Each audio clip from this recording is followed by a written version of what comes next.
Hello everybody and welcome to Dynamic GT League's Race 6 of the Expo Championship from Brands Hatch Indy circuit. It's a very short one, as we're about to see.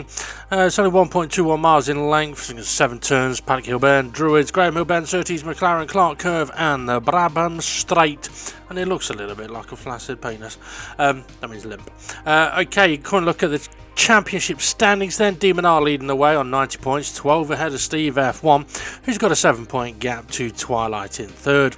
He's got a 1-point gap to SGP in fourth place. Then we've got a bit of a jump down to Jason in fifth. He's got a little bit of a buffer, 12 points ahead of Formula Gary in sixth place, who's 2 ahead of Conrad in seventh. Rich Blues, he's in 8th place on 41 points. He's 1 ahead of Dave the Harp in 9th. And he's 4 ahead of Bunsell in 10th place on 36 points. Jimmy is in 11th on 34 points. Then we've got SRI in 12th on 26. Hay in 13th on 22. And then we've got Mitch, Fluffy and Art Pal with 10, 7 and 0. Once again, unfortunately, a few drivers unable to make it. Art Pal, Fluffy, Mitch unable to race. Conrad also unable to race. And Bunsell sadly got the COVID. Which he, I'm pretty sure he said didn't exist years ago. Anyway, Demon R takes pole position with a 50.991, just ahead of Steve F1. On row 2, we got Jason, who will line up alongside SGP. Both got exactly the same lap time. Twilight, he'll start on row 3 alongside Dave the Harp, who's .333. SRI, he'll start in 7th place on row 4. He's got just over half a second to Jimmy in 8th. Formula Gary will start 9th. He'll line up alongside Hay in 10th. And then got Rich Blues, who did not set a time, in 11th place. And as I mentioned, few drivers unable to race today. Hopefully we'll be able to see some of the reserves making an appearance soon as well. Obviously sometimes life just gets in the way, and so do race cars on occasion. Anyway, it's time for me to stop waffling and let's head over to our commentators. So here we go then. Brands Hatch Indy. It's not Rock, it's Indy, and joining me on commentary is Raymond. How are you, Raymond? I'm doing very well. How's yourself? I'm great, thank you. As we've got a new feature, bit of tyre on the screen as the lights go out and away they go. Demon R on pole position, he's had a decent start. Jason got a bit of wheel spin. SGP's had a shocker, he's losing a place to Twilight already. Steve F1 usually owns this location. Oh, he's up the inside of Demon R straight away through Paddock Hill Bend. Up the hill they go into Druids. Is he going to take the lead? Not yet. Ooh. Oh, is he going to get it? He's going to be on the outside for Graham's Hill Bend, but he's in front of Demon R before then. That he has. He's got the move done. That's the last thing Demon R and anybody else wanted, really, because Steve F1 lead. Oh, Demon R's coming right back at him as they make their way into Surtees. Oh, they're side by side through McLaren's into the final corner. SGP, sorry, Steve F1 still ahead. Demon R trying to go all the way round the outside. All the way round the outside of Clark Curve. Can he do it? Yes, he can. Call him Bob. Yeah, that was great, and especially between the both of them. We know how slighted this track can get, and keeping their own lines going round the corners.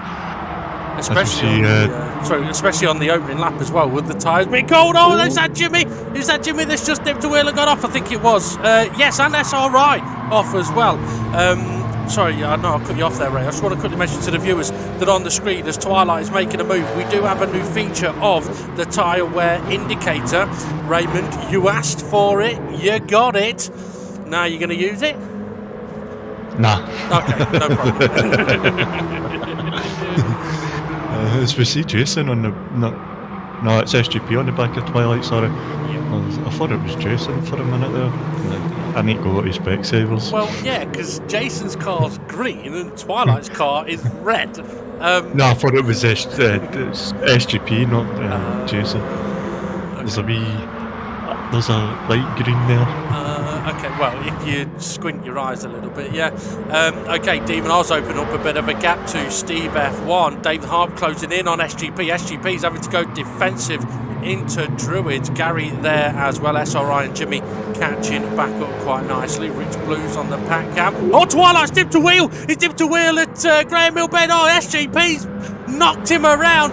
That's caught just a few people out there. Gary, I think, has come around the outside as well. Oh, Twilight, dear, oh dear, oh dear, oh hell. And look at that, SRI, and that was off, and He's got ahead of SGP. That they have. I think Gary may have just given Hay a little bit of a tap there, as Hay going a little bit wide through Clark Curve.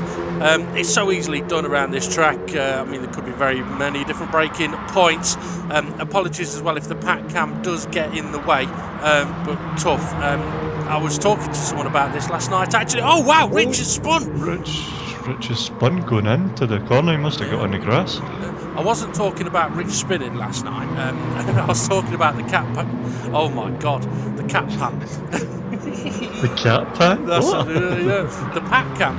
It's very good to have, because if we're watching a battle up at the front, then we at least still get to see the battle, and those drivers that are in the battle a bit further down, they're not ignored, as may happen in, oh my days, may happen in many different racing series. Even Formula 1 have started copying us with the pack cam, didn't they, on the left side of the screen, Yep. I don't know, GT copies us, Formula 1 copies. We need to get copyright. Yeah, that would do. Well, if I can say words wrong, Jimmy, then we might. Jimmy and SGP. Randy, what a move by Jimmy! Wow. What a move! That's the second time we've seen him go round the outside of someone in this championship. The question to Jimmy will be, did you mean that? Hay up the inside. Oh, actually, no. Jimmy's made a move on Hay. SGP not able to follow him through. Gary and SRI coming through the screen at the moment. SGP started 6th, I think. He's 4th, sorry. And he's he got caught up with Twilight, but he got plummeted now. Yep, and the Rich Boy's catching up. We can see their Twilight just coming in the back of the screen. There, he's catching up again after he spun as Hayes trying to attack Jimmy down into Paddock Hill Bend. There he was. I think SGP could have taken that 3 wide, decided not to. Hay was perhaps a little slower through there than SGP would have liked to. SGP's got a run on him. Jimmy's going round the outside of SRI and through it, is he? No, he's going for a cheeky switch back. Is he going to have a look around the outside? I think they're side by side. Yes, they are. He is going round the outside, is Jimmy. Has he made it? Oh, it's a little wide. SRI gives him the roof. They're still side by side. Hay now makes it 3 wide. Breathe in, boys. Oh, I think Jimmy's gone wide. I think he's off. Yeah, oh, there he is. Oh, Rich Blues. Oh, unfortunate for Rich there. Nothing he could do. I don't think Jimmy could have done much either. To be fair, I had no idea that was going to be happening. As we're having a quick look on board with Demon R on the pack cam at the moment. And he's pulling away from Steve F1 Ray. That could be critical in this race and in the championship standings. Let's not forget Demon R leading the way. Steve F1 in 2nd place in the standings. But Steve F1 usually dominates around Brands Hatch. Although he says he don't like the Indy circuit, he still absolutely ran away with the practice session. Yeah. Demon R must have been sandbagging then. He's pulling away now. And then we're going to have pit stops to think Oh, about. Demon R! Ooh! Sorry, Ray. Demon R just dipped a wheel on the exit of Clark Curve. I think he may just have a bit of a brown mark on his steering wheel. If anybody did see it, rewind 20 seconds and have a look, because we may see others do that and may not be as fortunate. Sorry, Ray, carry on. Where does Demon R shit from? His mouth? It's like, why would it be on his steering wheel? So it'd been his undergarments. I didn't say steering wheel, did I? I meant to say seat. What the hell is wrong with me today? Right, SGP making a move on Twilight. And you know what? I am hearing that Twilight not making a move on SGP because Twilight's getting through the back. Oh, yeah. Well, it may be. I mean, he went through the front of SGP early, and I have heard that Twilight has asked for the stewards to have a look at that incident with himself to see if he did anything wrong there. So that'll be interesting to have a look at. May even get to have a look at it on the G-spot later on. We will see. I mean, let's put it this way, Ray. If Twilight's gone through the back of SGP, we might want to check it on the G-spot. Yeah. As we see SRI try to get through past former Gary. Gary's doing a great job keeping the pack behind him. Have I just commentators cursed us? Is he going to go off? Quite possibly. Right, no, he's doing a fantastic job. I tell you what is interesting. We've got fast drivers, Fast? fast, When did you turn fast, posh?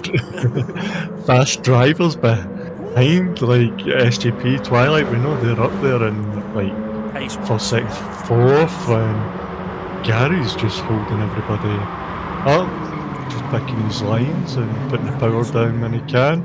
His tyres very little. Oh, SRI. SRI's into the SRI. pits. Interestingly, SRI with not a lot of tyre wear though. I mean, how far into the race are we? 8 minutes, so yeah, it's not too soon to pit. The tyres do get punished quite a bit here. Looking at Twilight's, his are a little bit more punished, but what we may say is for people like Twilight, he had a spin, obviously, so his tyres are going to be punished a bit more. What that will mean is that... Oh, the little touch for Jimmy there. As Jimmy goes sideways, and if we get on Jimmy... I'd like to see Jimmy's, to be honest. I've not seen him go around the corner without sliding yet. Yeah, well, the interesting thing with the tyre wear, it's not just how much red is on the tyres, it's the imbalance from left to right. That little bit of, I thought that may be contact. Oh, Jimmy sideways. No, he's into the pits, sorry, on the pack. I mean, he's hit the wall on. Oh, he's spun around in the pits. Jimmy. Oh, and he's reversing it. Is that going to work? No. Oh, he's been reset onto the track. Oh, dear. He's been kicked out the pit. That's an illegal pit manoeuvre. You know why that is? There's a marshal there, and he goes, "You gotta come to work and into pit road." Well, I mean, interestingly for Jimmy, because something that we have seen in the past, is Gary's holding up SGP now. Okay, that's the wrong terminology. Gary is fending off SGP. Yeah, we've seen this happen before. So if Jimmy tries to go in the pits, it may not allow him to change his tyres. It may spit him back out again. We've seen it before, where you have to complete a full lap before you can try and get back into the pits. So we may have to keep an eye on what happens with Jimmy at the moment. SRI having three wide at the back there. Hey, Twilight, and who's the other person, Rich? Yeah, it is. And just to let you know, on the pack cam, Jimmy is back into the pits. They're going to allow him to get to his pit stall. Are they going to change his tyres? Gary's still fending off SGP. This is a brilliant bit of driving from Gary. He's defending in all the right places. Like there, for example, he covered the inside, but at the last moment went back to the racing line to take the corner. Oh, but SGP's got to switch back on him. Maybe wasn't perfect enough. He's up the outside, inside, outside. Gary's holding in there. He's keeping his line. Oh, SGP went for turning in, but he couldn't. And here comes Hayes sneaking through. And here comes Twilight. Oh, Twilight now off a little bit. Rich. Oh, no, SGP's run wide. Oh, you don't want to be out there. And Rich has hit him out wide. Oh, dear. Around she goes, Richard. Oh dear, oh dear, oh dear. You know what that is? Happy birthday, Rich. Yeah. The Rich. Oh, Jimmy. Sorry, go on. Oh, sorry, I didn't see Jimmy in the back cam now. I was too busy concentrating on the main cam as we go to Jimmy now. Yeah, he went sort of almost, well, he went wide a bit like Demon R did earlier, but he went a lot wider. He managed to not spin, and he's not had to go back into the pits, and he has got a fresh set of tyres on, so they have serviced his tyres. So maybe that's something that's changed in the pit lane regulations, unless it's only something that is in effect when there's fuel, as SRI makes the move on SGP. SGP and Twilight, they are in a fight here with everybody else. Steve F1 in second place, still got Jason right up his trumpet. Demon R still holding off a bit of a gap ahead of him. Yep, there's battle here. This is the talk of the moment now. It's like, what, 5 cars within half a second of each other. Oh, Twilight! Hey, coming up the inside of SRI. Is SRI going to hang out the outside? Well, SRI's got fresh tyres, so you've got a bit of grip there. Ooh, SGP! SGP! That was a bit risky. Like, we're seeing different lines for all the drivers. It's nice that they're not all sticking to the same line. They're all got different lines that they take. Because SRI seems to be tighter in that corner. You see Gary just a wee bit wider. But I think with that though, I think Gary can afford to be that bit wider. It's the faster way, but because I think SRI had a car right up his trumpet, maybe that's why he took the tighter line. Because if you leave the door open there, people are going to poke their nose in him. Dave the Arp though, currently running in fourth. His tyres are a bit more hurt than the likes of Formula Gary. I mean, Dave's going quicker than Gary at the moment, but Gary's been having to defend. Here comes SRI up the inside. Gary gives him the route. I've got to say, Gary is driving so beautifully at the moment. BEA beautiful. Yeah. Don't cuss him for next week. Next week he'll get the record again. He may get it in this one, you never know. But yeah, it did look like, I mean, I can't, admittedly, because we've got the tyre wear indicator, it's not something we're used to looking at. It's going to take us a bit of time to get used to looking at it. It'll be easier, I think, for the viewers to be able to look. Oh, SGP heading into the pits. I think Rich doing a late one as well. Yep. So I think Rich is trying to follow SGP's strategy. Yep. Hay taking Hay taking a tight line into one. Interestingly, Hay's tyres not as punished. I mean, this is the thing, you'll see drivers like Ray's tyres, SRI's tyres, on anywhere near as punished as anybody else's, but that's because he's pitted. Hay hasn't pitted yet, Gary hasn't pitted yet. I mean, interestingly, SRI was behind Gary. He's stuck behind Gary now. Well, I mean, he may have been stuck behind Gary earlier, and if he pitted to get out of the way of Gary and overtake him, he's now on fresher tyres, stuck behind Gary. Yeah, he's trying switchbacks, but he's got to watch. He's got Hay there. Oh, I think he's just give Gary a nudge and slow down just so he doesn't take an advantage of that nudge. I think as well, Gary took a slightly tighter line through Twilight into the pits as well. Yeah, I think Gary took a slightly tighter line with having the car a bit closer. He's side by side now with Hay. Hay likes the inside line here. Gary's in to go for a switchback. Yes, he is, but now SRI's having a cheeky look. Hay's managed to cover it off. Maybe Gary can go around the outside, but I think he's going to get hung out to dry. Oh no, SRI's gone deep. Oh dear, Gary is going to go around the outside. It looked like SRI was trying to straighten up the car quicker so he could get the acceleration. Demon R into the pits. We are nearly 15 minutes into this race. Could he not have got to halfway? F1's styles, they don't seem to be as bad as we think. But see how long Steve F1 goes. Yeah, well, that wasn't Steve F1 now. Was you looking? Oh, this is Steve F1. This is Steve F1's now. Okay. How far would he take his tyres? Like, well, we know some drivers can take them a bit further than others. Well, you know what? I think in this race, you're going to have to pit stop. I don't think you could go the distance because I think once the tyres get down to about halfway worn, there's just too much of an imbalance from left to right and the car starts wanting to step out of the rear all the time. Looking on the pack cam, Gary's still got SRI right behind him. Jason not pitting in response to Demon R. Neither is Steve F1. So I'm wondering whether Demon R has pitted early so he can't be undercut. SRI was looking but decided not to. He's just trying to give Gary some pressure and see if he breaks. Jimmy. Oh, SRI down the inside, is he? He's got the move. Here we go on the main screen. Gary there as well. SGP trying to close in. SRI is ahead. Jimmy may be able to follow through. Well, actually, don't follow through. Makes a mess. SRI's gone wide. Oh, Gary, give him a little touch. Gets a bit sideways. Oh, that's unfortunate. That's I don't know what I would say about that one. It looks like Gary was in the middle of a slide. There's not much you can do in the middle of a slide. I think SRI was in the middle of a slide as well. Told you not to follow through, it's messy. SGP with his fresher tyres now closing in on Jimmy. Dave the Harp from third place was net fourth. He's pitted. I'm wondering, Ray, whether Dave has seen that Demon R pitted, came out in fourth. I'm wondering if Dave the Harp has looked and gone, maybe he can pit himself and come out ahead of the pack. And I think he can. I think I've just seen him coming out of the pits. Yeah, he's just coming there out he of the pits. There he's there. Meow. He's got he's got a bit of margin. He just needs to get his tyres heated up. Yep, that he has. Twilight usually making moves on SGP. I was surprised. These two have been at lockerhead since the start of the race. Absolutely. And they're still going at it. Nice closing of the Rich door is there by getting in Twilight. there. That he is. Rich has also pitted.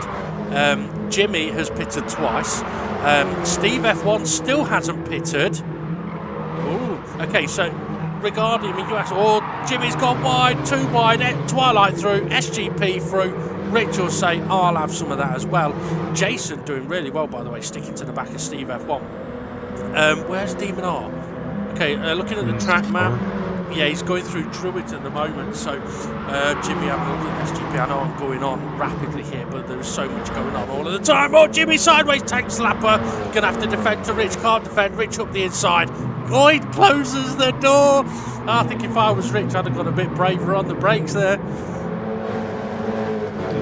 If I was Rich, I'd have a faster race car. These aren't the jokes. He's Jamaican, isn't he? He's that stoned. He's just chilled out. No, that he is. Either that or he's hungry having his beer can sandwich. Is that a beer can or a bacon sandwich? Well, I'm not sure. I think it's bacon, but they say a beer can. Beer can sandwich. I always wondered it's when alright, try to get back through the pack. Jimmy, the late move on the brake zone, try to take go across. I want to see Jimmy likes. Yeah, that's something we got to see. Yeah. Like just at the end of the race, I quick flash his tyres because it's like he slides everywhere, and it's not just this race. It's most of the races he's in. I don't know his technique. Well, I tell you, in an odd way, it might not hurt him too much, and I'll explain why in a few moments, because this battle's still going on as SRI has got SGP parking on the apex. Jimmy having a quick look around the outside, sideways again. Okay, so if we take a quick look at SRI's tyres that are on the screen now, his rear left is worn a bit more than his rear right. For Jimmy, if he's sliding in every corner, his tyres may actually be more balanced in their wear rate. They'll be hotter, so they'll have less grip that way, but they may be better balanced. To be honest, you don't want to overheat them, which he is doing, but having a better balance might not be a bad thing either. Might be a better thing. Jesus Christ. SRI's had a twitch in the middle of the corner. That's going to let everybody get on the back of him. That he is.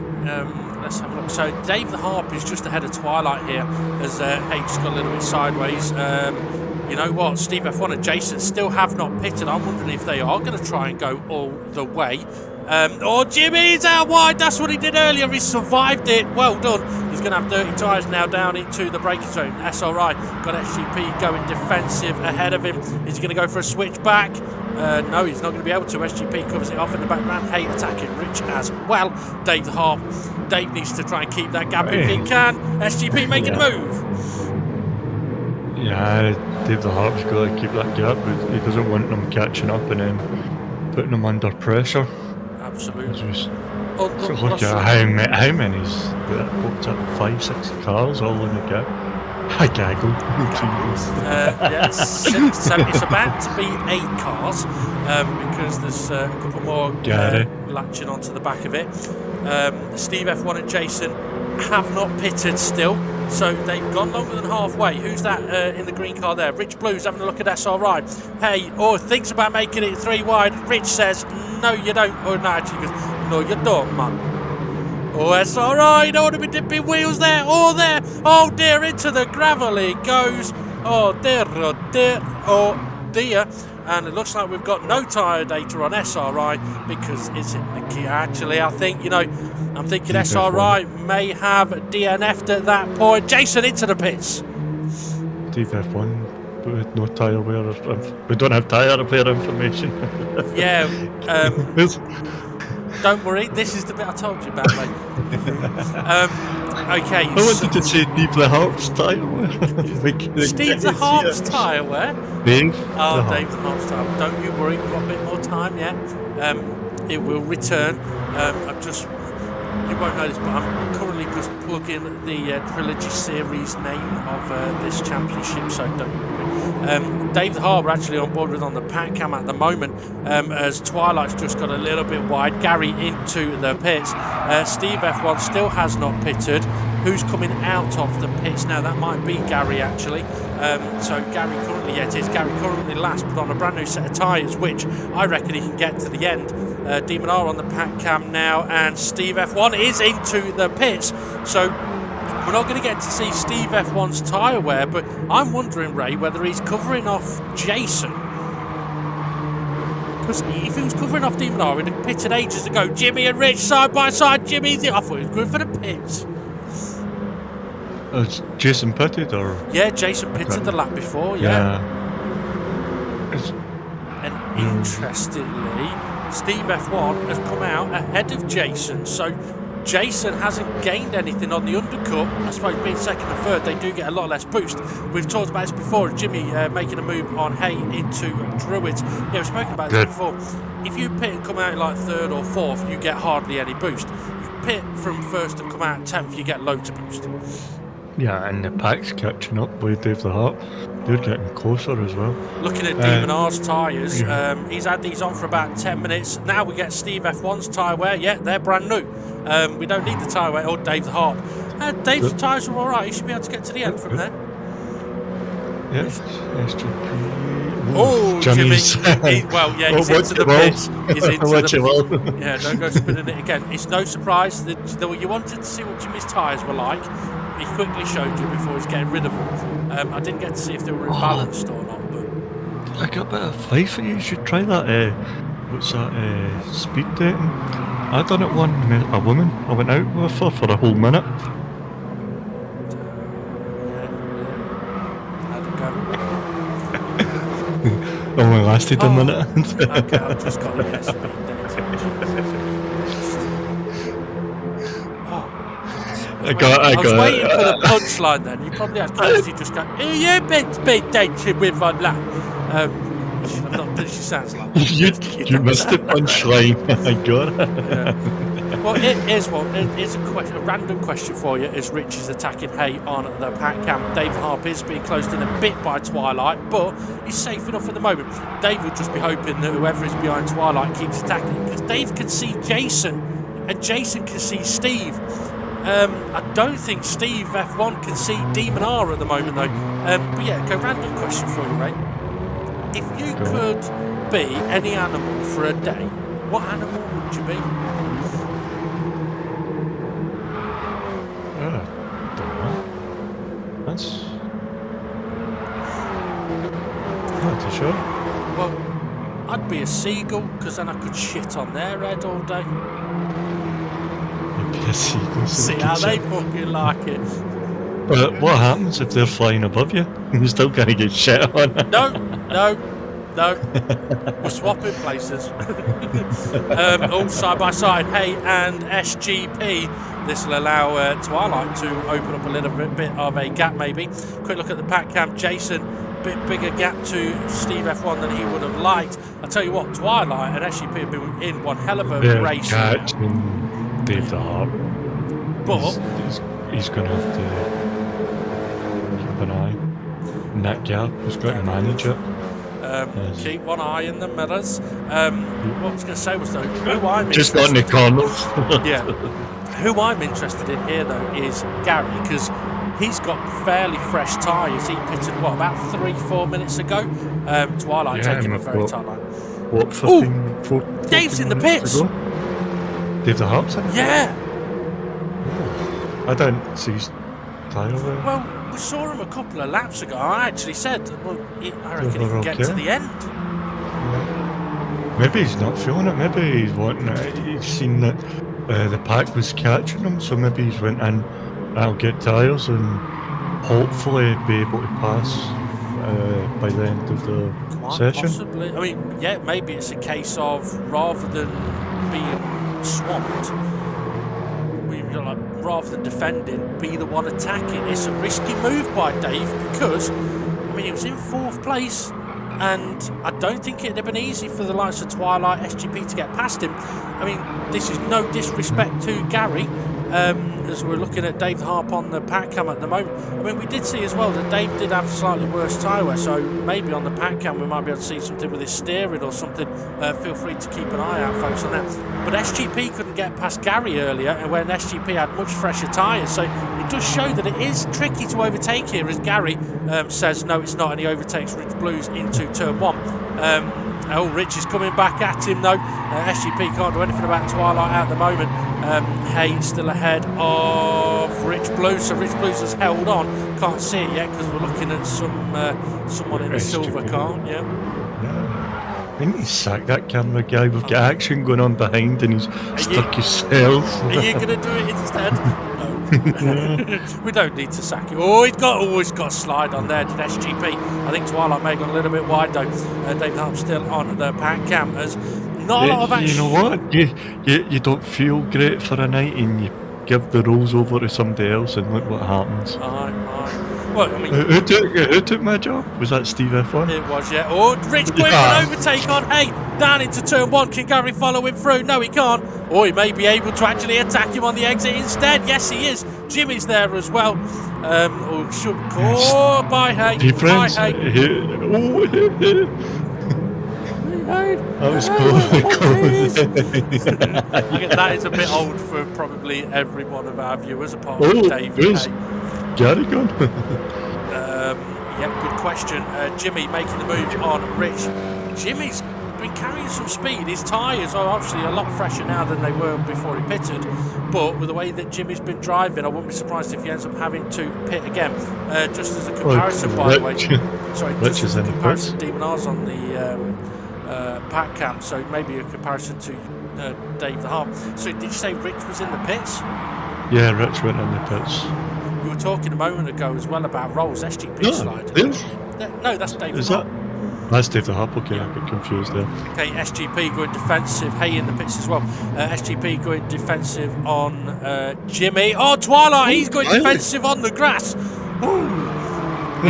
There must have been a wee bit of long grass he wanted to mow down. Yeah, he missed a bit earlier on. I bet he was like, Kate, can I get that tea in my Champions Cup? And she was standing at that bit of the grass and she just handed them it. Like the people inside of marathons holding the cup out. Gone on board with Steve F1 by the looks of it now. Interesting the old SGP into the pits. I did say we may see him in the pits soon. That's all, folks. Jimmy going on a move on Twilight. Is it going to help him sliding and having to try and keep the speed? Is it not when you're sliding you lose that speed in the grip and you can't get the power down? But it seems like Jimmy's got a technique here. Well, maybe it's one of those things where he's going into the corner a little bit faster and sliding through it. Interesting thing there as well. Twilight, he's got considerably more tyre wear than Jimmy. See, Jimmy was fast in sliding, but because Twilight was smoother on the way in, he had the grip to hold the tyre line into the pits. He does go. Don't do it, Jimmy. No, he hasn't. He's all right. So SGP and Twilight both pit again. So I've got a feeling that they may be. And guess through. what? Go on. This has given Dave the Harp less boost. Yeah. So he's going to have to fight to get back to fourth. That he is. He's going around the outside of Gary at the moment. Gary giving him the space. Dave giving him the space as well. Dave makes the move. Lovely overtake. Nice bit of driving from both of the drivers there, both of the guys. On the pack cam, Rich and Hay are battling after recently having pitted as well. You say, Dave's not going to get as much boost. He's not. But he's also had less cars to overtake. So SGP got out of the way, Rich got out of the way, Hay got out of the way, Twilight got out of the way. He's only had to overtake Gary, and now if he can get past Jimmy, he may be able to then open up a bit of a gap, and if he can do that, he'll be back to where he was before he pitted. He's already closing in on Jimmy. But you mentioned a few moments ago, Ray, about who like different roles and stuff like that. I'm thinking whether you've seen the movie Plectrum. No, I haven't. It's one of my favourites. It really struck a chord with me. Yeah. A plectrum strikes a string, not a chord. It strikes a chord if your hand is holding the strings in a certain position. You strike a G or an E or an F. U. No, the plectrum strikes the strings. And plays the chord. No, the guitar plays the chord. Oh, Dave the Harp's going for the move. Dave would answer this question. Dave would agree with me with this one. Dave likes playing with this. He likes strumming his strings, doesn't Dave? So do I. I've got guitars and that as well. I just don't play them live when we're doing. Look at this. You were talking earlier about different lines through corners. Dave took a very wide entry. Jimmy was a little bit defensive, but Dave did it to get a better exit out of the corner. He's closing in now. Is he having a look at the inside? No, he can't do it. That's Jimmy's faster entry. Jimmy's slower mid-corner, though, but Dave probably isn't going to be able to attack now. So I think for Jimmy, it's working in a couple of these slower corners. SGP on the inside of Gary. I don't think Gary realised he was there. Gary's got a little bit wide now as well. He may have just been pushed to pass that way, isn't it? What? Push to pass. Yeah, I'd say that was a push to pass. It was contact, put him off the track. Yeah, we're not in, what was it, GT of... Jesus Christ, I'm not saying that again. I will say, to be fair, I don't think it was a push to pass, which winded everyone up. Dave hasn't been able to get past Jimmy yet. He got close in the final few corners. Whoa, who was that sliding through? Well, Hay was sliding big time. I think SGP was as well. I wondered if SGP may have tagged someone there or not. No, he's not letting anyone through. Gary going for the move. This is going to be interesting, because if SGP's got fresher tyres, he's right behind Dave the Harp. Yeah, he's got the move done on Gary. Twilight's going to try follow him through as well. Rich has made the move on Gary now. But yeah, SGP is on Dave the Harp. Dave couldn't get the move done on Jimmy, and I mentioned if he could get the move done and pull away, he'd have a decent chance of pulling away, but he's not been able to get past Jimmy. And I think it could be because of Jimmy's technique of being very fast into the corners. The downside is it'll be hurting his tyres, overheating his tyres. Oh, that'll be overheated Hayes tyres. He's managed to survive. He's collecting the hay out there. That he is. So Dave taking that wide entry again. He's not going to be able to do that for many more laps, because if he leaves it wide open, SGP will stick his nose up there. But Dave going for the move up the inside. That's what he needed. Has he got it slowed down, or is Jimmy going for a switch back? He's got it slowed down. He's not going for it. Oh, he's out wide. Oh, he's still keeping the speed. How do you do this, Jimmy? That's exactly, you, Jimmy. That's exactly what his missus says. How do you keep the speed, Jimmy? I'll tell you how. Rhythm is a dancer. Oh! But yeah, sideways Jimmy, a bit like Sideshow Bob, but not got the hair. That's like SGP through quickly now. So SGP is still.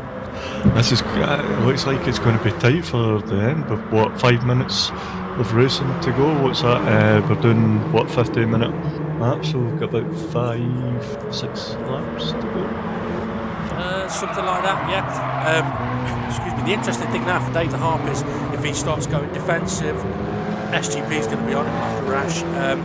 The problem for Dave is, though, he's going to want to go defensive because it's taking him so many laps to get past Jimmy. But I think part of the key to that with Jimmy as well was not defending and just going for the maximum speed he can. So here, Dave don't need to defend. He just needs to, as fast as he can, through the corner and stay down at turn 1. So he's got enough of a gap now to hopefully not need to defend down at once. Don't defend at 1, don't defend at Druids. Take that nice wide entry as it's mental on the pack cam between those 5. So yeah, Dave taking that wider entry. Side by side. Sorry to cut you off. That's alright. Oh, SGP's got sideways. See, these are the little things that Dave needs. Oh my goodness me, Gary just covered off Hay as his mental just behind Jimmy. Twilight's been hung out to dry. He's going to end up 3 wide. I don't know, because we've been on this guy for... Oh no, it's Dave the Harp. I thought we were on SGP. Oh, Gary's wide. Gary's wide. Well, Dave pitted, what? A lap or 2 before SGP. Yeah, it's about 8 minutes ago, I think. I think he pitted with about 15 to go-ish. He pitted,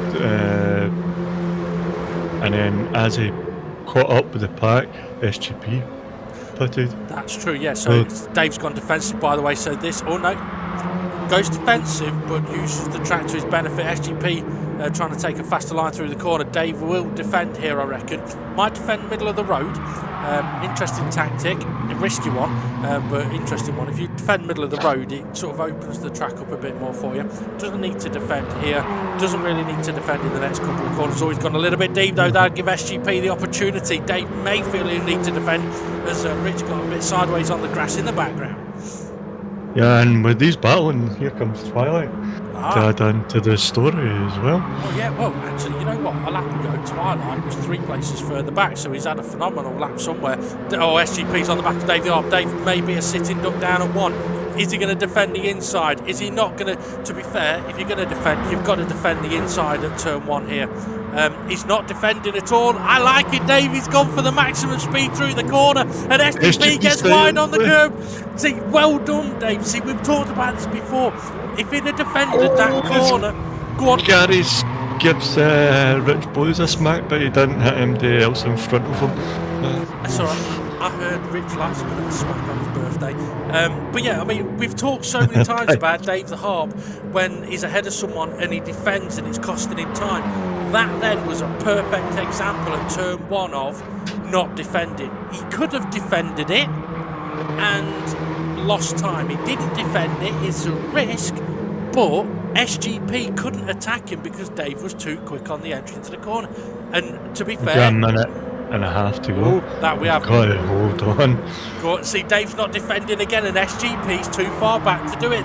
Oh no, Dave's gone he's wide. like- No, Dave, don't do that. Oh dear, oh dear. Oh, you should have defended the corner, Dave. Oh, now he's got to watch because he's got Twilight and Jimmy behind him. Hopefully he can regain his composure and not lose any more places. Oh, that's, Yeah, fantastic driving from Dave the Harp. that's so unfortunate. It's so easily done. It's so unfortunate. It's not easy to go into a corner where you would perhaps normally defend and think, I don't need to defend. Okay, looking at the front 3. Demon R heading up to Druids now. We've still got a healthy gap over Steve F1 in 2nd place. Jason in 3rd, quite a way behind. And then we've got this. Dave, the Harp's tyres aren't that. I wouldn't say they're that bad, but you know what? I would say Jimmy's gone sideways. that gives you a wee bit of a heart attack because you don't know what way he's going to end up. When he hits the throttle, the car's going to kick him out into a spin or what? if Jimmy ever wins a race, if he sends in a picture that is not of him being sideways, I'll be disappointed. Oh, Demon R headed towards the finish line. Where's the checkered flag? It's not being waved. I think Demon R's got another lap to do. Steve F1 crosses the line, sees the checkered flag first, but he's not first. Jason is 3rd. Steve F1 is 2nd. So it's a battle now. 4th place, SGP. He's going to take that 4th place. Can Dave hang on? I hope he can. He deserves it. Oh, he could have been 4th, but it's 5th for Dave, 6th for Twilight, 7th for Jimmy, 8th for Rich, 9th, I didn't see who that was, for Hay, and formerly Gary in 10th. We'll get onto that in a moment, but we'll mention, let's have a look at Demon R's tyres. Demon R did a pit stop, 15 minutes into the race, so he's gone 25 minutes on those tyres. And looking at his lap times on the right, he was definitely chilling in the last sort of 6-7 laps. So he was looking after those tyres. I think that's a sign, though, that, you wouldn't have been able to go the whole distance. And he does see the checkered flag. It is another win for Demon R. Well done to him. I think, at the end there, I think he was actually trying to slow down to not need the extra lap. But didn't quite time it right. Also, would not have wanted to have been caught by Steve F1. Not on the finish line like that. Great race from Demon R, great race from Steve F1. Brilliant battle between those two on that opening lap. I mean, some Ray might say that there wasn't a lot of action up at the front, but I think there was so much importance on that opening lap between Steve F1 and Demon R. Steve F1, I think, knew he needed to go for a move on that first lap, but I also think that Demon R knew he couldn't let Steve F1 take the lead and run away. No, because we know what Steve F1 is. He's a Brands Hatch. ball bag.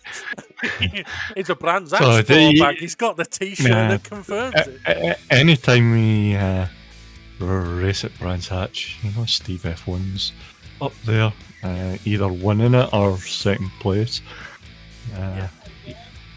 Maybe not just in actual league races, like fun races as well. He's just got the knack for Brands Hatch. We'll need to just score that out for every other season now. Yeah, definitely. Make it fairer. We'll go to Barcelona. Yeah, and only everyone Without... everyone except Steve F1 can not use the chicane. To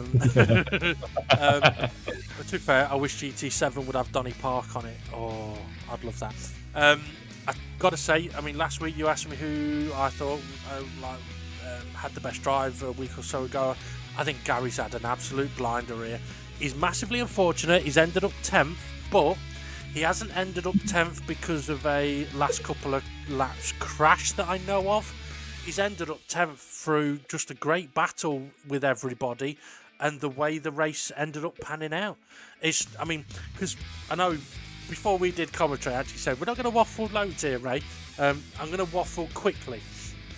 Gary showed a phenomenal defensive drive to keep everybody behind him. Absolutely brilliant. And he also showed a brilliant drive after his pit stop as well. Keep going, Gary. Keep doing the things you're doing. I'm really enjoying watching what you're doing, and hopefully you're enjoying your racing more as well. Dave the Harp, absolutely fantastic race, was in 4th, pitted at a time where it meant he stayed in 4th, who came out ahead of the pack. Could he have got to the end? Maybe. Do I disagree with his decision to pit? Yes and no. I can understand it.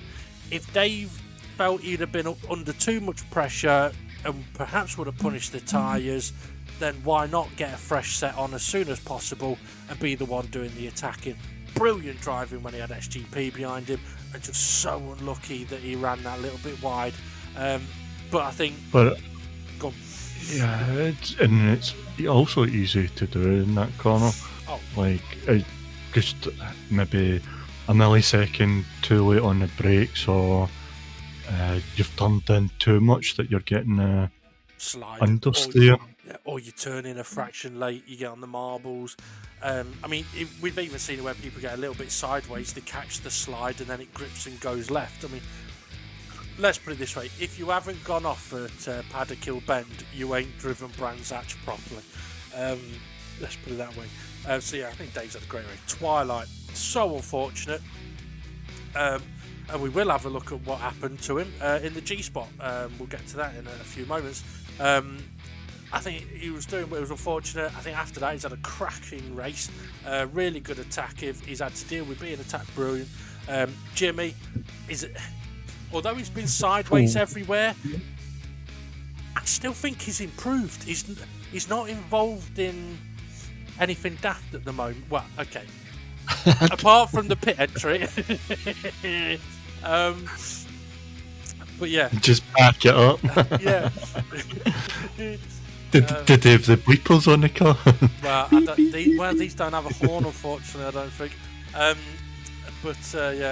Interesting one for Jimmy. Rich Blues has had a stonking race as well. A couple of unfortunate offs. He had an off when SGP had an off on the Brabham Straight.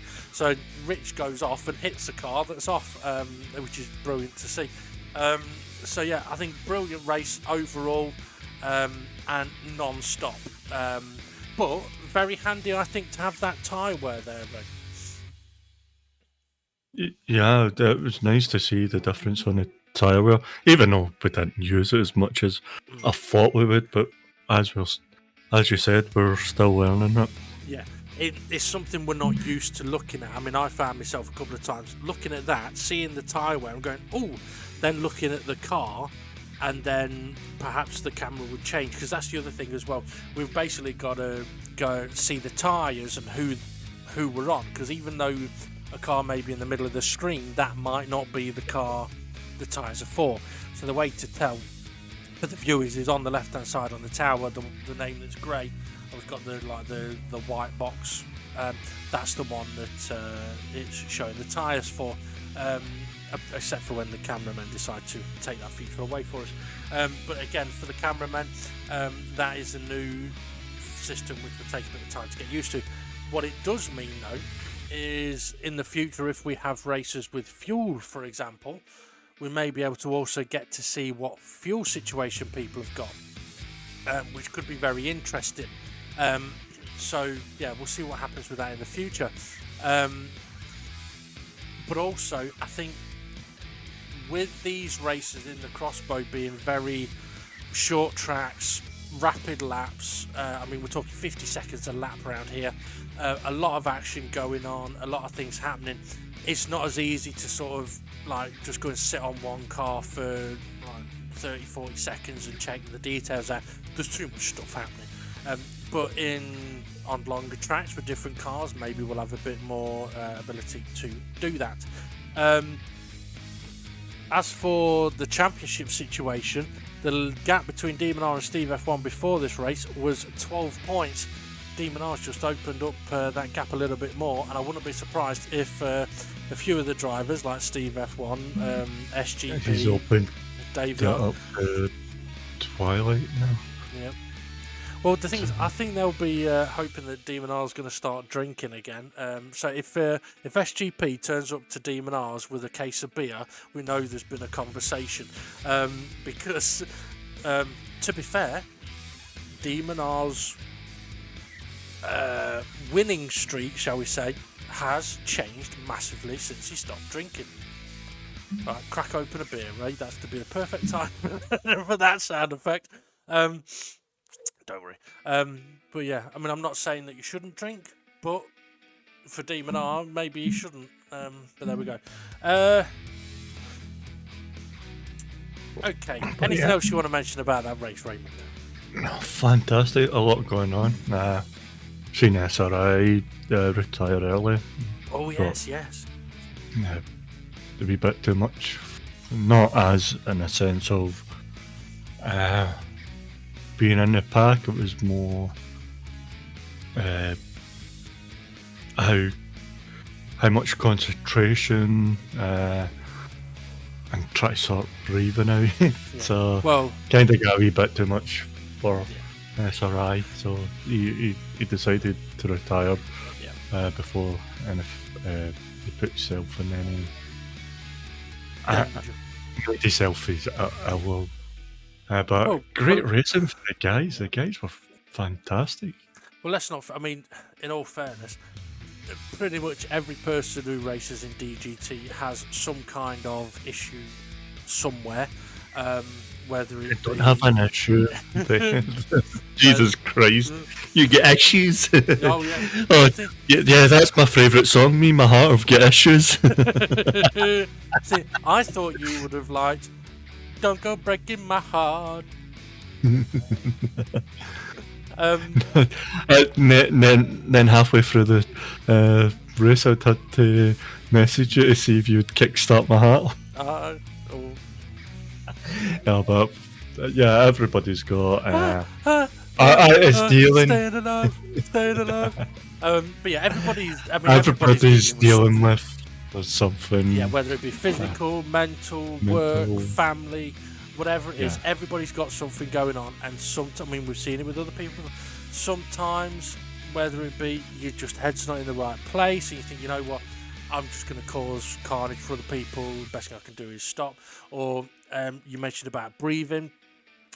I mean, I've had this thing. Right, I'm trying to lose a bit of weight. I had this problem where when I got a bit bigger, if I was laughing too much, I wasn't able to breathe because of my excess weight squashing me a bit, and it was causing me to have mini blackouts. So even little things like that. So if you take that, I mean, that's from a slight lack of oxygen. So if you take that into a racing situation, people might go, well, how could that be a problem? Well, you'd be surprised. It's a very odd thing, but it can happen that when people are racing or driving, they don't breathe properly. They're concentrating so much on what they're doing. It's like, while we're talking, we're not thinking, and breathe, and breathe. We just do it automatically. It happens. and your brain will pick when to breathe and when not to. And if you just keep talking without breathing, eventually you get to the point where you go like this, and so it happens. Now, when you're racing and you're concentrating loads, your brain can often forget to let you breathe. Sounds stupid, I know, but I have experienced this myself, and I know professional racing drivers have. I think Nico Rosberg talked about it at one point where he had to train himself to breathe in the car, a bit like a fighter pilot where they're breathing like Yeah. I mean, I'm not saying that's what I do when I'm driving, but I do drive sometimes and go, right, come on Dave, breathe. And it's about getting the oxygen into the system. It helps be more comfortable, it helps the mind. Yeah, I wonder how many of our drivers sit in the seat and when they hit the accelerator, they're rocking back and forth trying to make the car go forward. I'd like to know if drivers put it in the comments or send it to the page. We'd like to know how many you actually realise you are doing it. I want to know. My wife says I do it all the time, whether it's playing the game or in the actual car and I put the foot down for a wee bit. You see, I want to know if people lean left or right when they steer.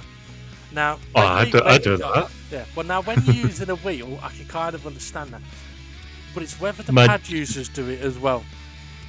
Do you not think the pad users would turn the pad to the left and right? You know what? I wouldn't be surprised. I used to know someone that did. They did also used to turn the pad and lean the red. But anyway, right. Okay, well, I mean, this is hobbies. We did say we're not going to waffle on like last time. So in a moment, we'll get to the point that we really want to have a look at. But, I mean, as mentioned, this is a hobby. So, yeah, breathe, guys. It will help keep you calm as well. But talking hobbies, I mean, as you know, I like doing a bit of woodworking and stuff. And I've been trying to get into a little bit of gardening. So I planted some spring bulbs 2 weeks ago. But I'm a bit disappointed because although they started shooting up last week, they haven't grown higher since. Jesus. And on that note, I think it's time for the G-Spot. 5, 4, 3, 2, 1.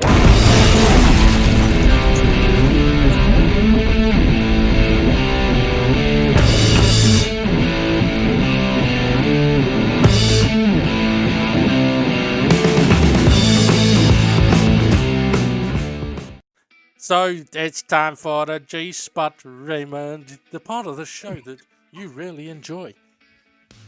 Yeah, I do. I think everyone does. So, G1, race 5, SRI's penalty. Having a look back to what Ray got a penalty for at last week's race. In the fuzz zone, overtaken in the fuzz zone. Heading down to the fuzz starting point. There's the bridge up there, and Jason is ahead. And SRI going for the overtake. What a move! And yeah, gets ahead. Now, SRI got a minus 3 point penalty for an unfair overtake in the fuzz zone. Now, SRI does tap the wall there, which gives Jason the opportunity to just get ahead. Jason is a little cautious here, but it was deemed that he was being necessarily slow into position.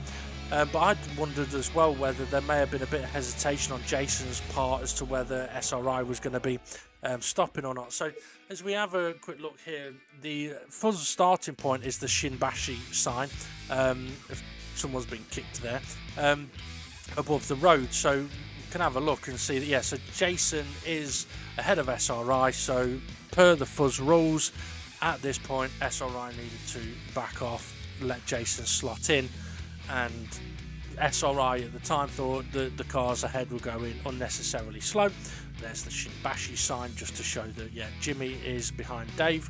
So Jimmy slots in behind Dave, Jason should slot in behind Jimmy, and SRI should slot in behind Jason. But as I mentioned, SRI thought that they were going unnecessarily slow, but it was deemed that Jason was going necessarily slow. But I can understand in a way SRI's thoughts, because there is the space ahead of him in that corner, and what this has done, it did create a bit of a conversation with the admins about whether the G-spot rules need to be adjusted or not, or things like that. So it has opened up a discussion. I suppose really I should bring up exactly what was said by the stewards, but I completely forgot to do that. Yes, I can get it for you. Okay. So while Ray's doing that, I mean, yes, there was a big discussion with the stewards actually about Ray SRI's comment of that he thought they were unnecessarily slow. Now I can understand SRI seeing that it did look like Jason was a bit slow, but it was deemed that Jason was necessarily slow to be able to adhere to the fuzz. And yeah, I mean, okay, the stewards could have easily gone, okay, well, it's the first time that someone's done something, perhaps they shouldn't in a fuzz zone, maybe we'll just use it as a teaching tool. But sometimes you have to go, unfortunately, that person hasn't adhered to the rule correctly, they've misunderstood what was happening, and when it's been looked at in a bit more detail, you naughty boy. Yeah.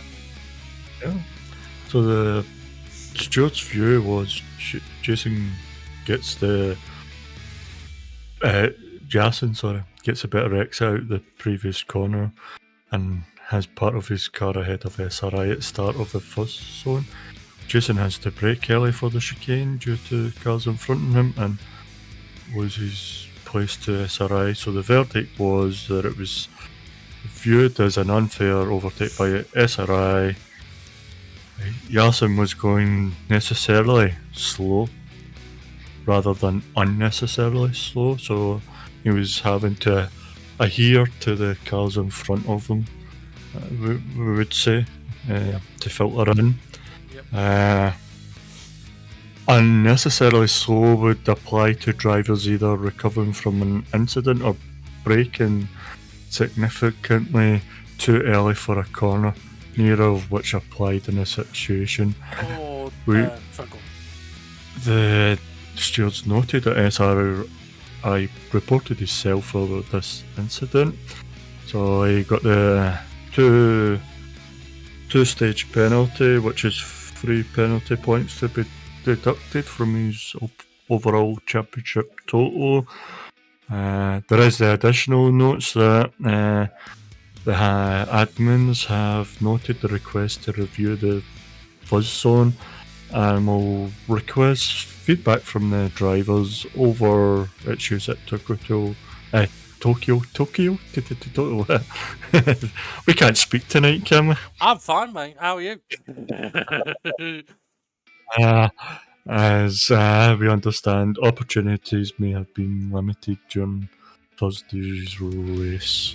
So whether that's all, the additional notes all came from SRI's report, or whether there was comments, I can't remember, from last week. Well, I know we mentioned last week that I do believe the admins will get in touch with each of the drivers to get their thoughts on the fuzz zone at that track, in that car specifically, and also perhaps even that track specifically. So the drivers will be contacted in due course about that. So hopefully they've had a bit more time to think about it. We're talking about like what's unnecessary or necessarily and all that kind of stuff. I mean, I know on there it mentioned about unnecessarily. It's like if you're braking way too soon for a corner. It's also like if you've gone off and you're returning to the track and you're not up to speed. So like with SRI tagged the wall and it slowed him down a little bit. That's what gave Jason that opportunity to go, I can get past him here, which he would have been allowed to do anyway. But let's say if SRI had tagged the wall considerably harder in the fuzz zone and it had slowed him down a lot, then potentially that could have been a situation where Jason could have gone past. But I was told though that you can't make a pun about vegetables, and that's not necessarily true. Okay.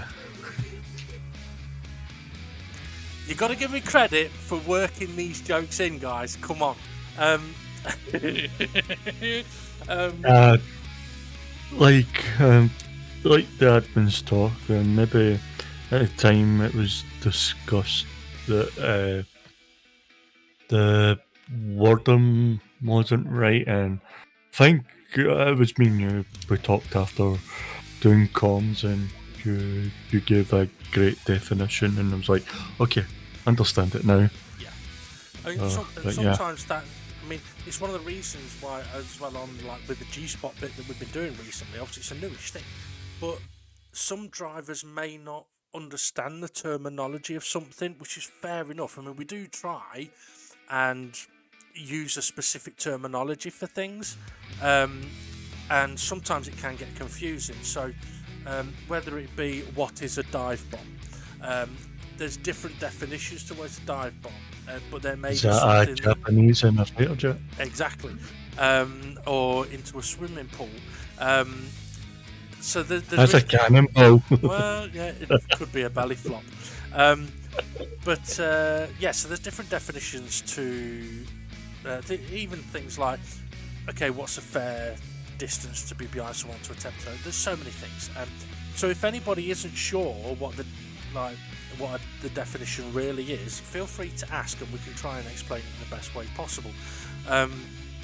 So, for example, we had the championship a couple of seasons ago where the pit lane was closed. We had the rule where it was a non-pit stop season, so you couldn't pit and change your tyres. But we also had the situation, I believe, where somebody was crashed into or spun or something and ended up in the pit lane. That person is not going to get penalised for that. So, although the terminology in the rules basically said you cannot pit, if you do, you get a penalty. Obviously, it's with the caveat that if it's not your fault as to why you're in the pits, then you're not going to get a penalty. But if you do change your tyres when you're in there, you are going to get a penalty, because yes, you're not allowed to pit, but because this was the other thing as well. Let's say someone forgot and went, shit, I've gone into the pits.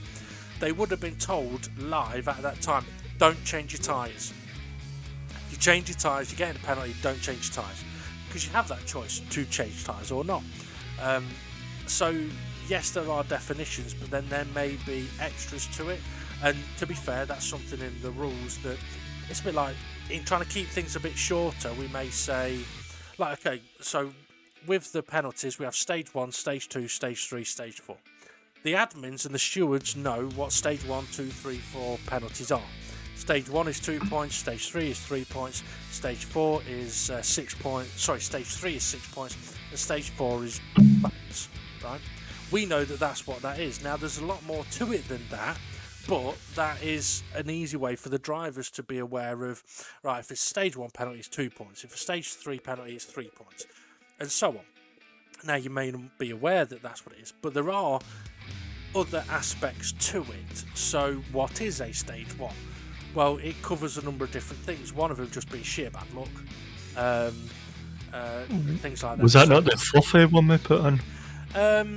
We had the fluffy yeah, I think Fluffy created a situation where terminology had to be adjusted a bit.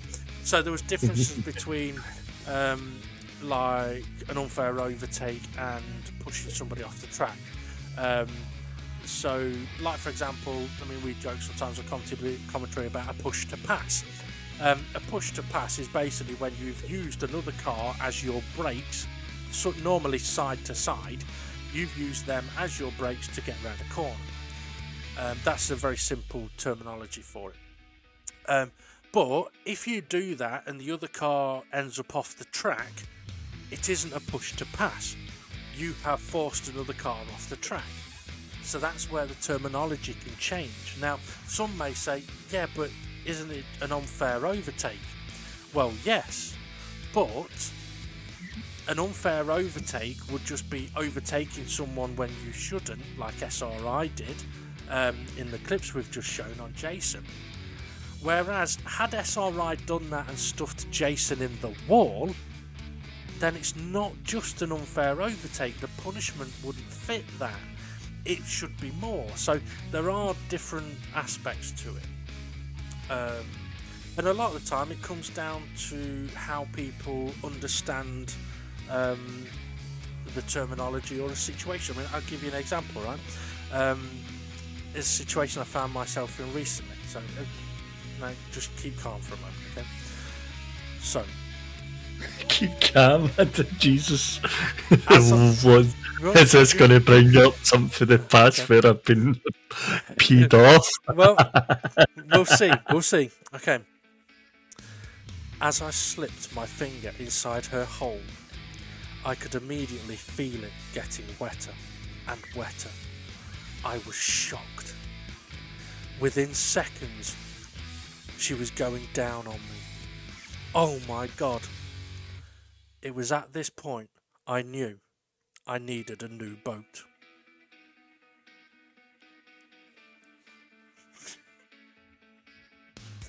What the fuck? Would you like me to say it again?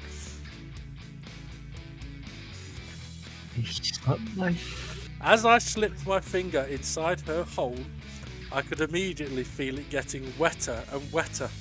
I was shocked. Within seconds, she was going down on me. It was at this point I knew I needed a new boat. 'Cause it's sinking! It's got a hole in it! What's that got to do with the G-spot? It's a joke! And it's about understanding a terminology. See, how many of you filthy buggers out there thought I was telling a sex story?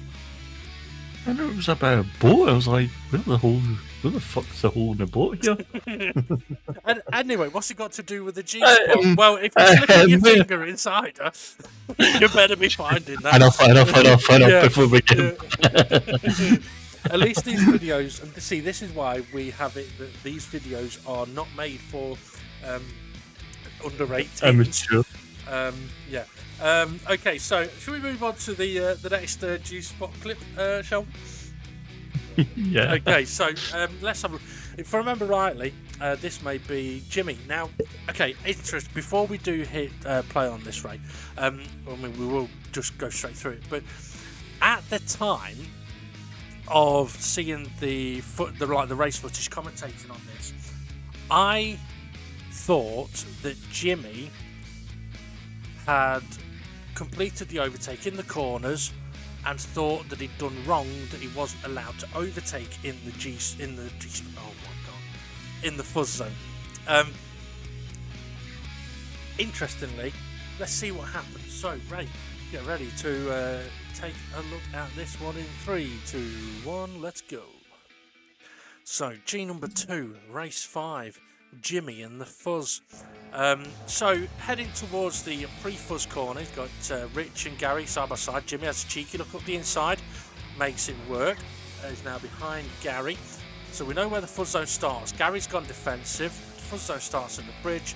Jimmy has to slide in behind Gary, but interestingly, just then, just before I paused it there, he gave Gary a little nudge, which has sent Gary offline a little bit wide. Jimmy's now making the overtake and realised I can't do that because he nudged him off the track a bit, right? So the interesting thing for me there is Jimmy realised he'd nudged Gary and that had put him off. So in hindsight, Jimmy did 100% the right thing there for me, because that would have been potentially an unfair overtake. Because of the little it's not a big, that little bit of contact is what put Gary all out of shape and made the move. Now, I will stress that in other corners, in other scenarios, it might not be an unfair overtake, right? Situations are different in different corners. In this corner, it would be an unfair overtake because you shouldn't be attacking into that corner. I'm not saying Jimmy was, but you should be slotting in. So the fact that Jimmy's nudged Gary in that corner, anything that happens in that corner to Gary is on Jimmy. Okay. which may seem a little Within harsh. reason. Yeah, within reason.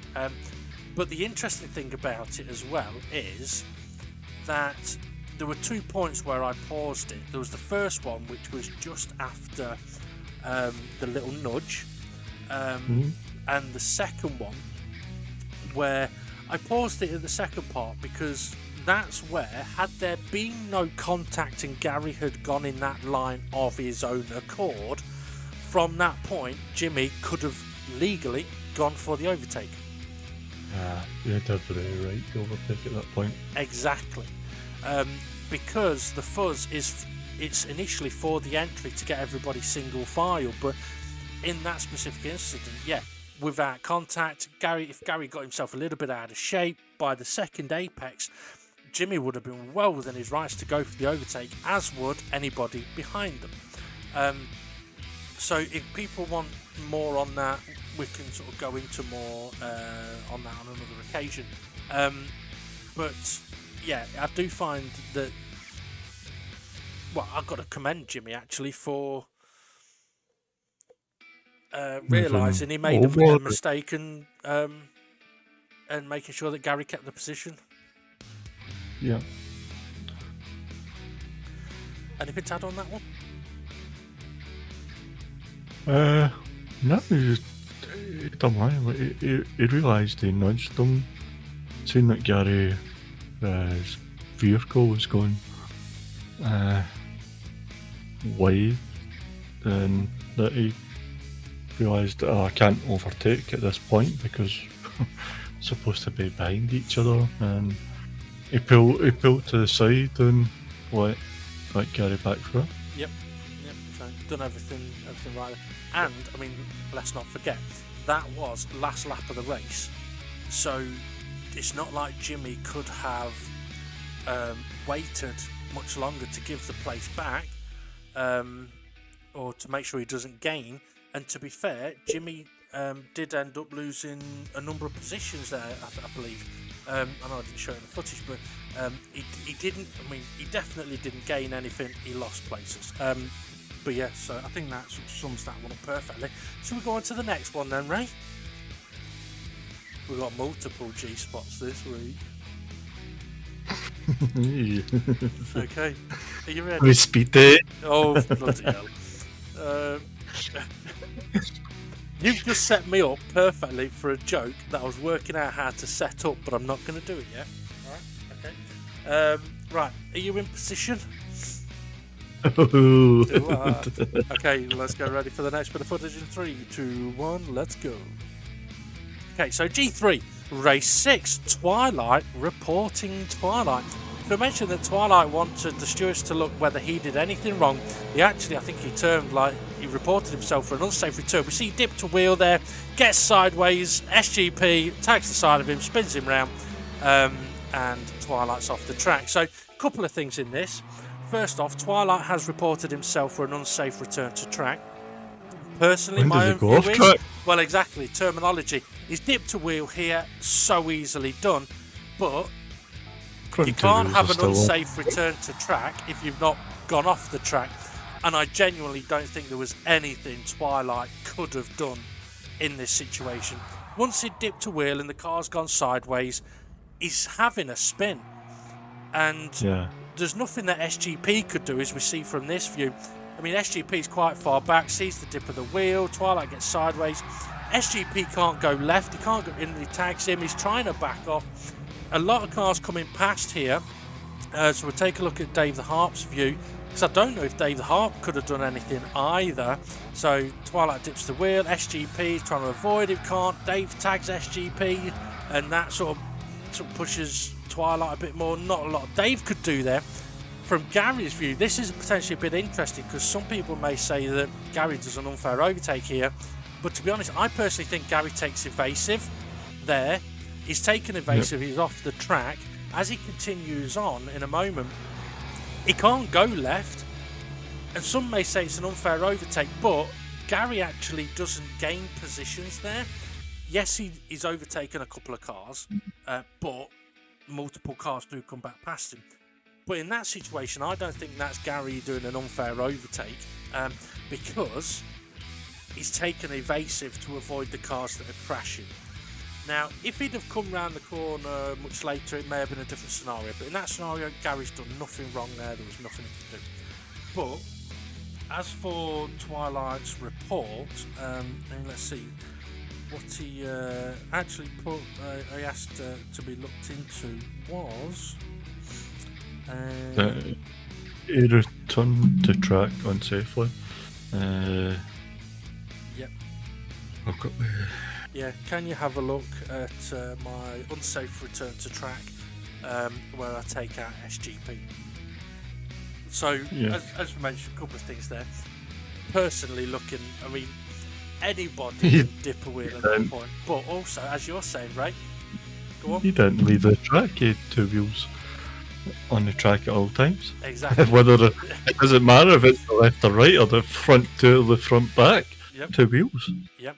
Like, So you're- so straight off the back, I mean, from a commentator point, yeah, comments, but from a steward's point of view, initially I would go, well, with that terminology, because we have to work on the terminology a bit. It can't be an unsafe return to track because he hasn't left the track. Because to be able to do an unsafe return to track, you have to have left the track. And we did have this actually with Rich Blues at Spa, a championship or two ago, where the final chicane, where there was a split second where he was off the track and a split second where his car was deemed to be under his control again. And it was fine margins. If he'd have had two wheels on the track, it wouldn't have been a return to track.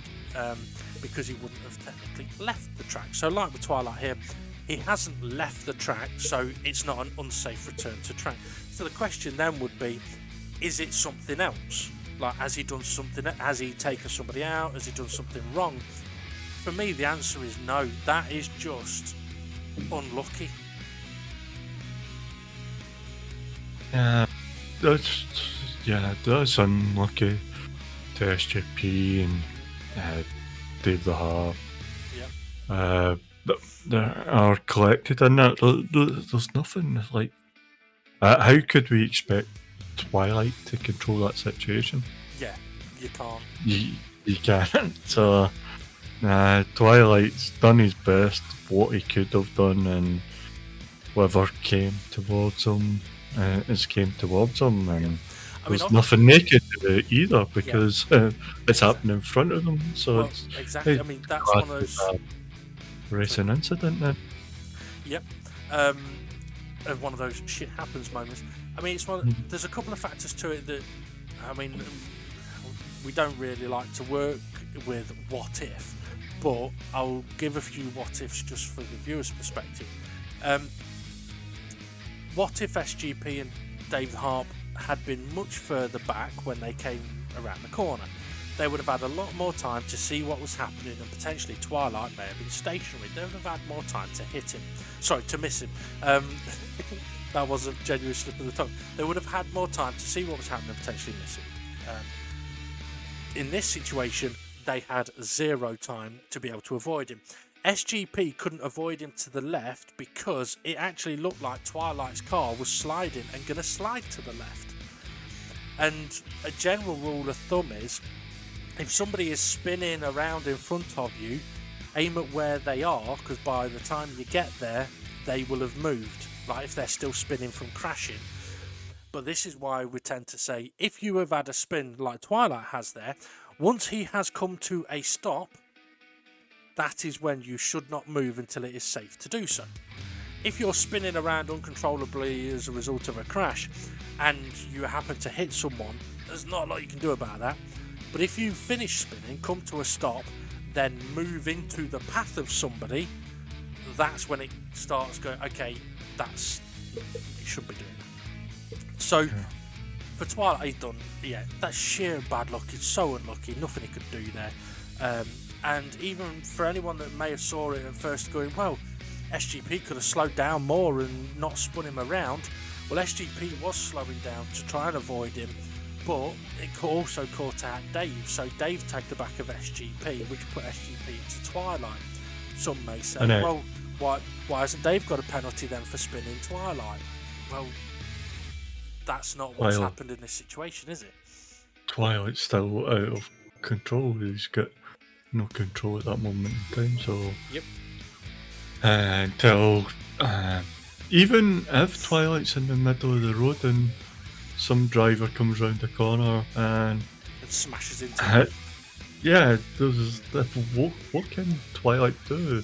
Well, you don't want him to move Exactly. because that can put more cars at risk. So, like everybody, when they have an accident, they slam on the brakes and they hold the brake until they stop it, or Until it's bloody I safe to do so. yeah, until it's safe to release the brake and get on the accelerator. Yep.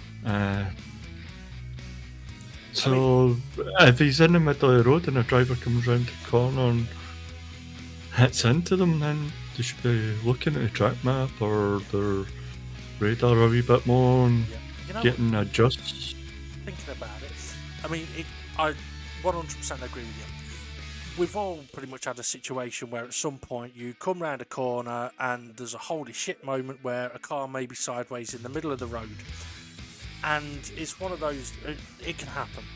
And sometimes it'll happen and there is nothing you can do. You don't have the time to react to be able to avoid them, whether they're stationary or still spinning, like we've seen with Twilight here. And also, we don't have the flags Yes, that is true.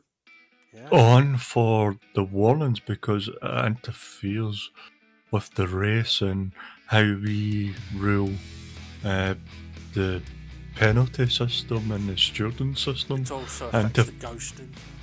Yeah, the ghosting as well. So, so we don't have that warning. So Yeah. we've got to be extra. Understanding that drivers aren't Yeah. going to get that pre-warning. Now, one of the things that we have been trying to do in, like, sort of, it's not a rule or anything, but quite often, like if one car is behind another and they see them spin in a potentially tricky place, more than likely they're going to verbalise, "Oh, so-and-so spun at the hairpin," and then anybody that can hear that's behind them will be aware that there's a car spun. So it's one of those. It tends to happen in general conversation, but it's one of those things that it can get a bit of a heads up. Or like if somebody has spun, let's say the tunnel from last week's race, if somebody had a crash there and was stationary, chances are, if there was other cars around them, they would mention that. Because if you come through that tunnel flat out and there's a car stationary just after the first kink, there'd be bugger all you could do to avoid it. You're going too fast and you ain't got time to react. However, that is slightly different to going round a corner, seeing a car that is on the track stationary some distance away, and you choosing to aim straight at them. There is a difference between that scenario and not having the chance to avoid them. So I mean that goes into a whole different scenario really. Okay. Yeah, and that brings us on to our third point of Gary. He avoided this situation. Like he seen what was going on, so he was off track. But what we would rather is he did go off track and get round the incident than adding into that incident that would backlog everybody else. I mean, there's another part of that as well, which is, I mean, I can't say that I've looked at it in that much detail, other than the video clips that have just come up. Gary's overtake is not in Twilight's report. Nobody else has reported Gary for a potential unfair overtake. So it's not been looked at in that respect. So I think as a steward, if I was looking at what Twilight has reported, I would be a stickler and go, well, Twilight has asked us to have a look at his unsafe return to track. We've already explained the situation of that. So no action needed, and there was nothing he could do. We don't even need to have a look at Gary because that's not been brought up in the discussion. Yeah, just when you said where Gary had overtaken a couple of cars, it was just to emphasise on that he's took evasive action, and now we don't want if drivers can take evasive, whether it's having to go off track or whatever, then that's what they're doing, other than getting caught into an incident that's happened, what, Yeah, I mean, 10 yeah, seconds clearly, ahead. there's no way that you should come around the corner and just power through him if you have the opportunity to take evasive. And to be fair, Gary was doing everything he could to stay on the track, and then realised at a certain point he had to take more evasive and go off the track. No problem. I think sort of from a sort of Stewart's head on looking at it initially, I think even if somebody had reported him for an unfair overtake off the footage I'd just seen there, I'd dismiss it because the cars he's overtaken were the ones that were involved in the crash.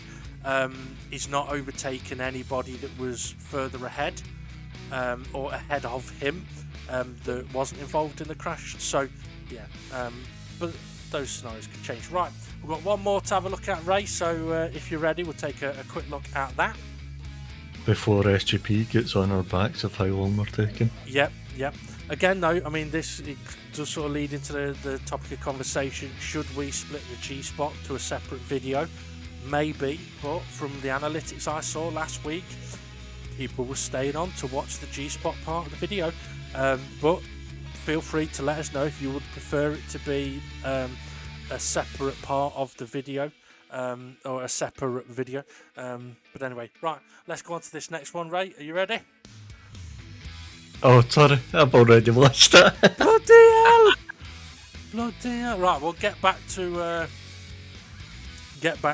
the predetermined position.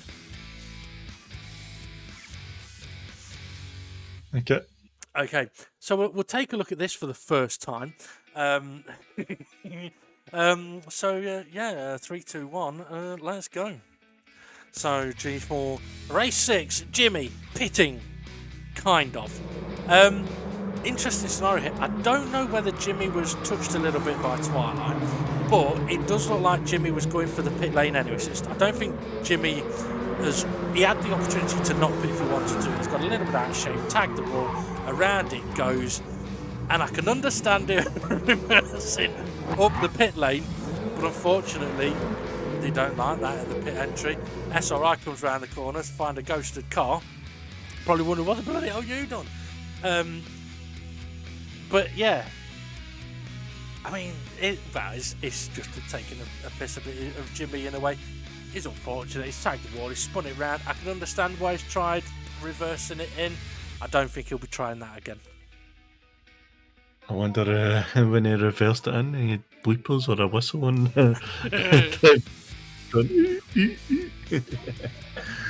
That sounded yeah. It is interesting though. I mean, I mentioned it on commentary. We have it happened to to Twilight. Yeah, it's happened to Twilight. It's happened to Jason before.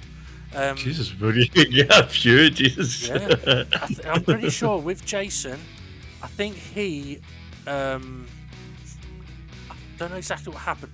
I think he had either just run out of fuel or was running out of fuel, and went for a pit entry that went wrong. Right, so it's kicked him back out of the pits. He's then out of fuel, so he's got a lap to do at 50 mile an hour. And then when he came all the way back round, went into the pits, but it wouldn't let him go in the pits. It reset him back to the track, so he had another lap to do at 50 mile an hour. And I think he still then tried to go back into the pits. But unfortunately, in that situation, what the game was wanting him to do was complete a full lap. So once it reset him back out of the pits, go around, cross the finish line, go around again, and then go into the pits. I would guess there's a reason why that was in there. They may have changed it, or it may have been a situation that just occurs when fuel is on as well. I don't know.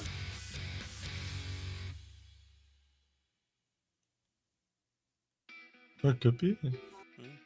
It may be something we have to have a look at. Now have to test that a wee bit. Was Twilight's with fuel? I can't remember. I don't know. But it might have only been tires. It was GP, Nürburgring GP. Oh, where he went into the pit entry, but he missed it, and it spat him back out on the track. and when he went round, yeah. Oh no, was his a mistake then? The team missed the What? He missed the corner. I think He went too fast. It may have been that with that one, it may have been that the game thought he had cut a corner, and that's why it reset him. I'd have to go back and have a look, but it may be something that's worth us having a look at, because it's one of those things where I wouldn't want to say to someone, "Oh, you're going to have to do a full lap," if actually they don't have to anymore. Because not being that, you do a full lap at any circuit, even a short one at 50 mile an hour, that takes a long time. And if you do it somewhere like Spa, that's even bloody longer. So yeah, it may be something that we have to look at. But what I will say is, for anyone, if it does happen to you, that it doesn't allow you to change tyres or put fuel in or whatever it may be, complete a full lap and then go into the pits. So try and put that out there for everybody. I don't know if there's anything else you want to add to that, Ray? No, other than that, great racing this week. Get your comments in for the G-Spot. Yep. Do you think the G-Spot's taking too much time, or adding too much time to a race video, or we waffle on too? Well, we do waffle on too It's hard much. for what we do. It's hard for me to tell, because we did have a period of not speaking or not recording anything from race finish into the G-Spot. So the clock I've got for how long we've been recording is false on me. So I don't know how long it's been. We have had a couple of comments saying that, like, wow, how long was the video? Because the race is only 40 minutes, and that's how we've been able to do. That was just SGP. He'd been a Yeah. He doesn't want to take up his jiggy time and watch a video. Yeah. Well, I personally said with him, he'd normally go for a poo and watch the race video. If it's an hour and 30 minutes long, he goes for a poo, can watch half the video, and then has to wait till the next poo to watch the next other half. Yeah. But I genuinely do want our drivers and our viewers to let us know, is the footage too long with the G-Spot on it? Because if it is, we can still record it, but we can make it a separate thing. Yeah. Give feedback on what we're doing. Yeah, volume. We know about volume. That's always going to be an issue because of the way we do things. Well, there's another part of that as well. Actually, sorry to cut in. Yeah, the volume. Yes, there's quite often there's issues with different volume levels and stuff like that. But there is another factor that I don't think we've talked about before. What's that? The cars and how close they are to the cameras. Right. If we have a quiet car that's close up to the cameras, it's gonna be louder than a quiet car that's a long way from the cameras. So if we have a really loud car that's close to the cameras, it's gonna be a lot louder. And then trying to get that balance of how loud the cars are.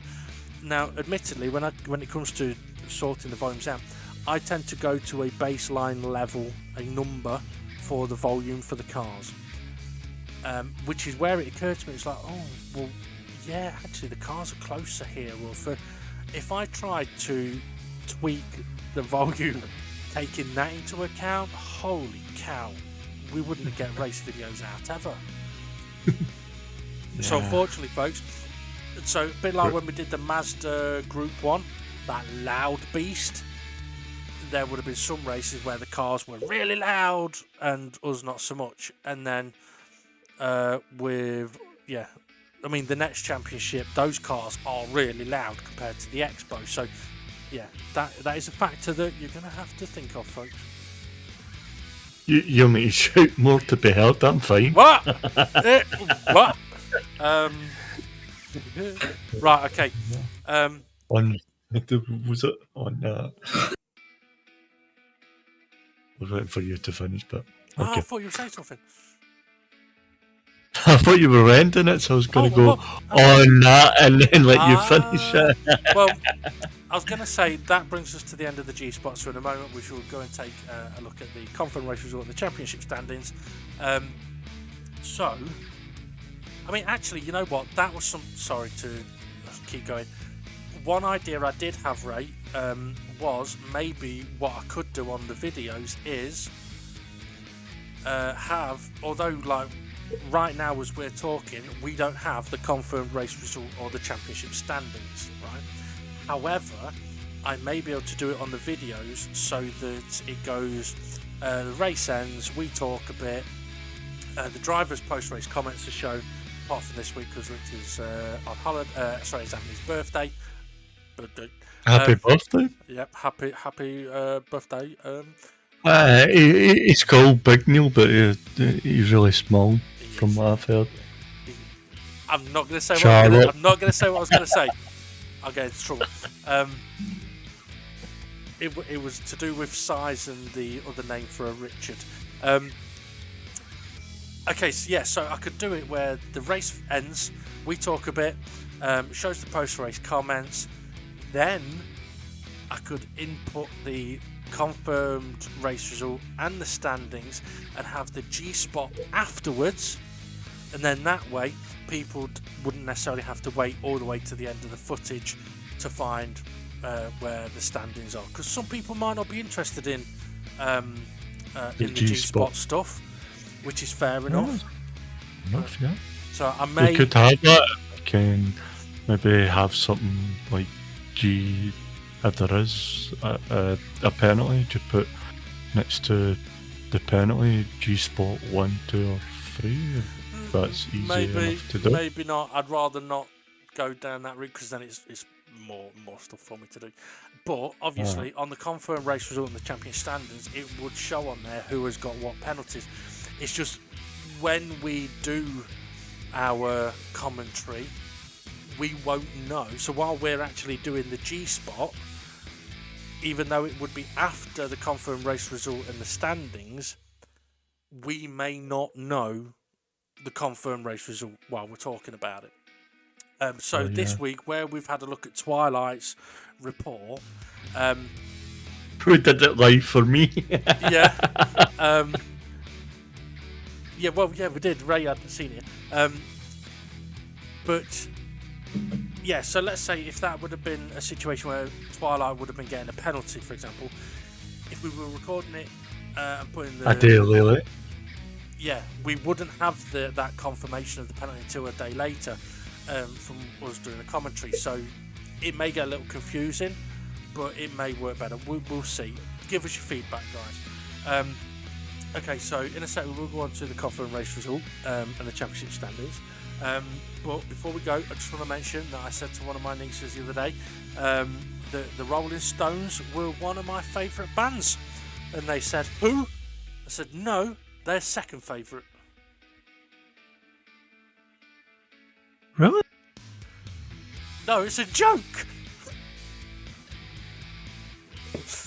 Oh, God.